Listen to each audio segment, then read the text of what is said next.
Nessa segunda parte do vídeo sobre reino protista ou proctista, a gente vai falar um pouquinho sobre as modalidades reprodutivas desses seres, certo? Então, eles podem se reproduzir de forma assexuada ou então de forma sexuada. Primeiro, nós vamos comentar sobre as modalidades reprodutivas assexuadas, certo? Bom, quem se reproduz de forma assexuada, do tipo divisão binária ou cisparidade, são, por exemplo, os protozoários flagelados, né? Tipo o Trypanosoma cruzi, causador da doença de Chagas, né? Essa modalidade reprodutiva observada nos protozoários, elas também são observadas nas bactérias, né? É um tipo de reprodução muito simples, no qual um indivíduo, então imagina aqui, ó, o protozoário flagelado, né? Ele simplesmente se divide ao meio, gerando, é como se fosse uma mitose mesmo, né? Gerando dois indivíduos.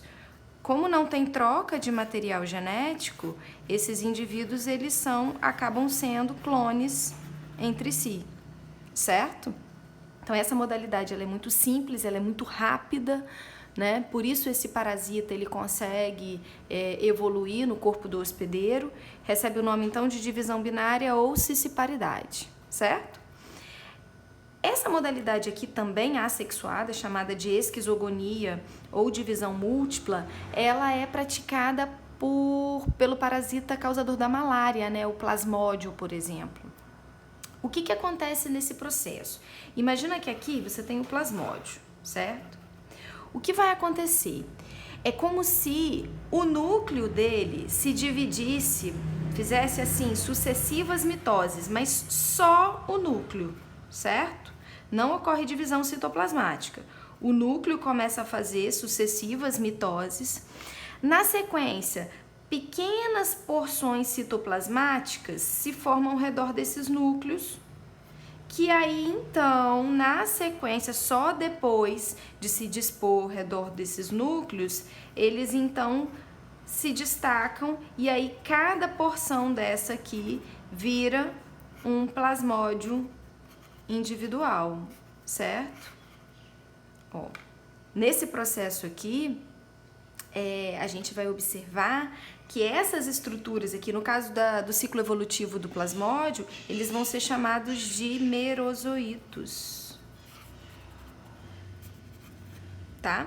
Então, os plasmódios, eles desenvolvem esse tipo de reprodução. Agora, vamos voltar lá nos paramécios. Lembra que eu falei para vocês, no paramécio, ele era um protozoário ciliado? Lembra que nós falamos deles no vídeo anterior?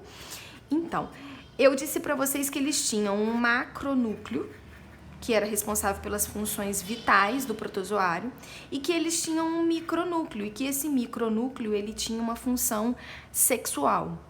É aqui que a gente vai entender essa função. Imagina aqui, ó, dois protozoários, dois ciliados, né, dois paramécios, eles se encontram e aí eles formam, aqui tá o macronúcleo desse aqui, é o parasita, o paramécio 1 e aqui o paramécio 2, certo?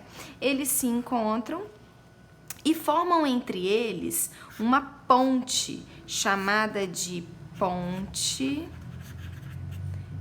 de conjugação.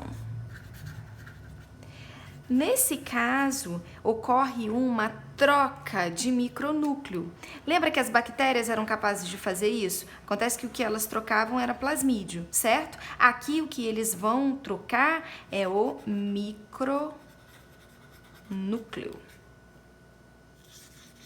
Com isso, a gente percebe que ocorre variabilidade genética, diferente do que a gente observava aqui e aqui. Aqui geram clones, não há variabilidade genética. Aqui ocorre a variabilidade genética, porque com essa troca de material genético, né, a gente vai ver que os indivíduos, quando eles terminarem, quando fechar essa ponte de conjugação aqui, eles já vão ter uma variação no seu genoma, ok? Por fim, a gente ainda tem uma outra reprodução, que é a singamia. Ela também é considerada sexuada, porque o que acontece?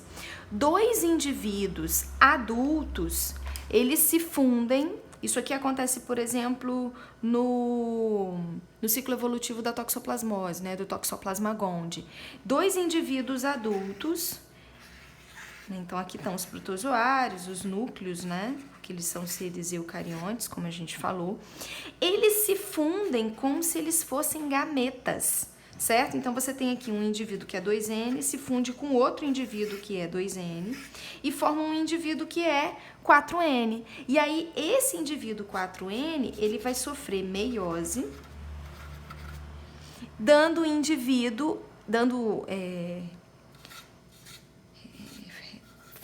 origem a indivíduos que são N, porque por meiose, esse indivíduo aqui, né, ele vai sofrer, ao sofrer meiose, ele vai dar origem a indivíduos que são Ns, que são chamados de esporozoídos, ok? Também é sexuada porque, como ocorreu fusão desse material genético, ocorre variabilidade genética. Assim a gente encerra, então, o reino dos protistas ou proctistas.